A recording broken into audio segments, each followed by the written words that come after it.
Part 3 देखिए students, part 3 का graph तो मैं आपको बाद में दिखाऊंगा। इसको बच्चे बोलेंगे सर फर्स्ट डेरिवेटिव से कर दो। क्यों करते हैं फर्स्ट डेरिवेटिव से? करेंगे, आगे आएंगे क्वेश्चन, परेशान ना हो, करेंगे। लेकिन उसने बोला कि मैक्सिमम मिनिमम वैल्यू बताओ, है ना। तो मैं पॉइंट ऑफ मिनिमा और ये सब लोकल मिनिमा मैं क्यों बताऊँ, अभी मैं डिस्कस करता हूँ, समझो। देखो एक बात बताओ कि साइन आपकी बुक में ऐसे लिखा होगा, ठीक। इसका क्या मतलब है? साइन 2x मतलब 2x साइन का क्या है? एंगल है, और प्लस 5 किया गया। तो इसी बात को मैं ऐसे नहीं लिख सकता हूँ क्या कि 5 प्लस साइन 2x लिख सकता हूँ कि नहीं? भाई साफ दिखाई पड़ेगा ना, वरना कुछ बच्चे तो सोचेंगे कि 2x में 5 ऐड हुआ है। नहीं, साइन 2x की जो वैल्यू है उसमें 5 ऐड हुआ है। बात समझ में आ गई। अब इसका स्टार्टअप हम कैसे करेंगे? इस तरीके से कि साइन की जो रेंज होती है वो क्या होती है? भाई साइन का ग्राफ पता है कि नहीं पता है? हाँ, साइन मैक्सिमम वैल्यू कितनी लेता है? साइन मैक्सिमम वैल्यू लेता है आपका +1, और मिनिमम वैल्यू जो होती है वो क्या होती है? -1। और यही बार बार रिपीट करती रहती है, +1 -1 +1 -1। तो यानी कि जो साइन फंक्शन होता है हमारा, ये लेस देन और इक्वल टू 1 होगा, बट ग्रेटर देन और इक्वल टू -1। अरे आता है पढ़ना, चेक करो ना। ये कर्व का वैल्यू या तो ये हमेशा इसके और इसके बीच में ही तो रहेगा, +1 -1 के बीच में, मतलब +1 से छोटा और -1 से बड़ा। क्या 1 और -1 भी हो सकता है? हाँ होता है, कई सारे एंगल्स पे वो +1 और -1 भी तो होता है। आपने देखा π/2 पे 1, 3π/2 पे -1, ठीक है ना। तो ये सब चीज़ें अब समझो जरा। अब आपको फोकस ये करना है, आपको अपना फंक्शन बनाना है। फंक्शन क्या था आपका? 5 plus sign 2x। Sign 2x पे तो चर्चा कर लिया आपने, भाई 2x साइन का एंगल है यार, क्यों परेशान हो रहे हो। साइन थीटा हमेशा क्या होता है? हमने पढ़ा है ना 11th क्लास में, साइन थीटा हमेशा लेस देन और equal to 1, but greater than और इक्वल टू -1 ही तो होता है, ठीक है ना। तो साइन की वैल्यू -1 और 1 के बीच में ही लाई करती है, इंक्लूडिंग -1 एंड 1। चलो बहुत बढ़िया। अब इस फंक्शन को बनाने के लिए बताओ क्या करें? खुद दिमाग लगाओ, बताओ क्या करें। इसको क्या चाहिए? 5 चाहिए ना। तो इस इनइक्वालिटी में हम 5 ऐड कर देंगे। कहाँ? यहाँ भी, यहाँ भी और यहाँ भी। अगर हम किसी पॉजिटिव नंबर को इनइक्वालिटी में ऐड करते हैं तो इनइक्वालिटी पे फ़र्क नहीं पड़ता है स्टूडेंट्स, ठीक है। तो एडिंग 5, तो ऐड करो, -1 में 5 ऐड करो, इनइक्वालिटी ऐसी ही रहेगी, लेस देन और इक्वल टू, ठीक है। और साइन 2x,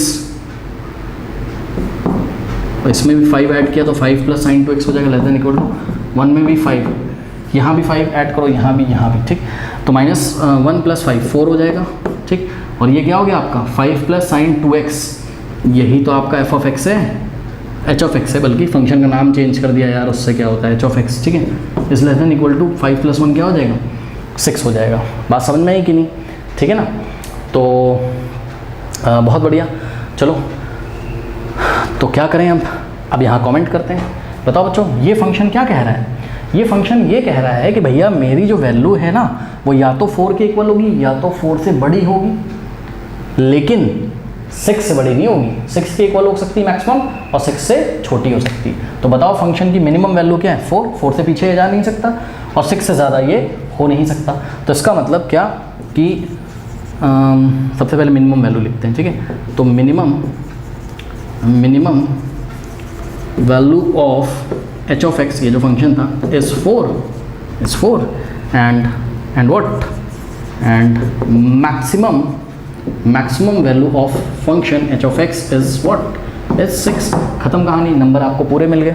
आइए ज़रा आपको दिखाता हूँ। देखो ज़रा, ये जो ग्राफ मैं बनाने जा रहा हूँ, आप प्लीज़ ध्यान दीजिएगा। देखो ये 1 2 3 4 यहाँ कहीं आएगा, ठीक, यहाँ 4 आ गया, और यहाँ कहीं क्या आएगा? 6 आएगा। तो ये जो ग्राफ है ना स्टूडेंट्स, ये जो आपका ग्राफ है, मैं थोड़ा सा रफली बना रहा हूँ, ये जो ग्राफ है ये आपका 6 और 4 के बीच में ही ये रन करता रहेगा, और थोड़ा सा शिफ्ट भी हो जाएगा। आप चाहें तो एक कैलकुलेटर से वैल्यू लेके बना लीजिएगा। मेरे को जहाँ तक अनुमान है, थोड़ा सा रफली ये ग्राफ ऐसा आएगा, ये पीरियोडिक ग्राफ होगा, ठीक है। तो ये किसका ग्राफ बनाया मैंने? ये मैंने स्टूडेंट ग्राफ बनाया। बच्चे बोलेंगे साइन का बना दिया। साइन, अरे नहीं भैया, साइन का यहाँ 0 से स्टार्ट होता है। देखो मैंने इसको थोड़ा सा शिफ्ट कर दिया है, 0 मतलब समझो ना, इसका यार 0 शिफ्ट, ये कहाँ से पास हो रहा है? कहीं 5 से पास हो रहा है ना, 5 के आसपास से पास होगा, ठीक है। तो ये आपका साइन का ग्राफ नहीं है, साइन 2x + 5 का ग्राफ है, यानी कि 5 प्लस साइन 2x का ग्राफ है स्टूडेंट्स, यानी कि h(x) का ग्राफ है। और ये ग्राफ आप ध्यान से चेक करिए, जब भी चल रहा है ऐसे पीरियोडिक ग्राफ है ये, मतलब एक डिफरेंट इंटरवल में अपनी वैल्यू को रिपीट कर रहा है, तो ये +6 तक जाता है, ये मैक्सिमम +6 तक जाता है, और मिनिमम +4 तक जाता है। ध्यान चेक करो, +6 +4 +6 +4 +6, तो मैक्सिमम वैल्यू +6 और मिनिमम वैल्यू कितनी हो गई इसकी? +4। अब बोलेगा सर मुझे तो ग्राफ बनाना नहीं आता है। यार तुमसे ग्राफ कौन पूछ रहा है भैया, तुम सॉल्व कर लो ना ऐसे, और बता दो कि मैक्सिमम मिनिमम वैल्यू। अब क्या बोलेगा बच्चा, बोलेगा सर एक बात बताओ, आपने पॉइंट ऑफ मैक्सिमा नहीं बताया, पॉइंट ऑफ मिनिमा नहीं बताया, क्यों बताएं, क्यों बताएं? अरे चेक करो कितने सारे, ये देखो इस पॉइंट पे, मैं यहाँ पे जो एक्स एक्सिस है ना, ये आपका एक्स डैश, तो यहाँ पे जो एक्स की वैल्यू होगी, यहाँ पे क्या है, ये point of local point of local maxima है। फिर इस वाले एक्स पे पॉइंट ऑफ लोकल मिनिमा, फिर ये वाले एक्स पे पॉइंट ऑफ लोकल मैक्सिमा, ये वाले पॉइंट पे पॉइंट ऑफ लोकल मिनिमा। भैया इतने पॉइंट ऑफ लोकल मैक्सिमा है, इतने पॉइंट ऑफ लोकल मिनिमा है कि तुम बता ही नहीं सकते हो, इसीलिए तो उसने पूछा नहीं है क्वेश्चन में। उसने तो सिर्फ तुमसे इतना पूछा है कि find the maximum and minimum value, वो मैंने तुमको बता दिया। बात समझ में आई? फिर भी अगर हम करते तो कैसे करते, इसका हम फर्स्ट डेरिवेटिव निकाल लेते, यानी कि एच डैश ऑफ एक्स निकालते तो क्या आ जाता, 5 का हो जाता 0, और साइन 2x का क्या हो जाता मेरा cos 2x, और 2x का करते तो क्या आ जाता 2 आ जाता। अब इसको उठा के 0 के इक्वल रख देते हैं ना क्रिटिकल पॉइंट्स के लिए, तो 2 तो 0 होता नहीं, यानी कि cos 2x को होना पड़ता 0। और याद करो cos थीटा जब 0 होता था, cos थीटा जब 0 होता था तो थीटा क्या होता था, थीटा आपका होता था स्टूडेंट्स ऑड मल्टीपल ऑफ π/2, जहाँ पर n क्या होता था, n एक इंटीजर होता था।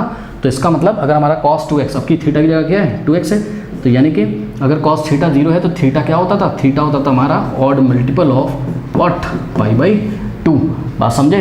तो यहाँ से आप n की वैल्यू डालते जाओगे, n पहले 0 डालोगे तो आपको क्या मिल जाएगा, जब n 0 डालोगे तो आपको मिल जाएगा पहला क्या 2x = π/2, फिर आप बोलोगे x की वैल्यू निकालो, x = π/4 हो जाएगा यहाँ से, ठीक है। ऐसे बहुत सारे आप x निकालोगे, फिर x के लेफ्ट में अपने डेरिवेटिव का साइन चेक करोगे, राइट में चेक करोगे नेगेटिव से पॉजिटिव चेंज हो रहा है कि पॉजिटिव से नेगेटिव, तो आपको जाके पता चलेगा कि वो पॉइंट ऑफ मिनिमा है कि पॉइंट ऑफ मैक्सिमा है। तो कब तक चेक करोगे भैया, इसीलिए तो उसने पूछा ही नहीं है, और वो पूछेगा भी नहीं एग्जाम में, आप परेशान ना हो।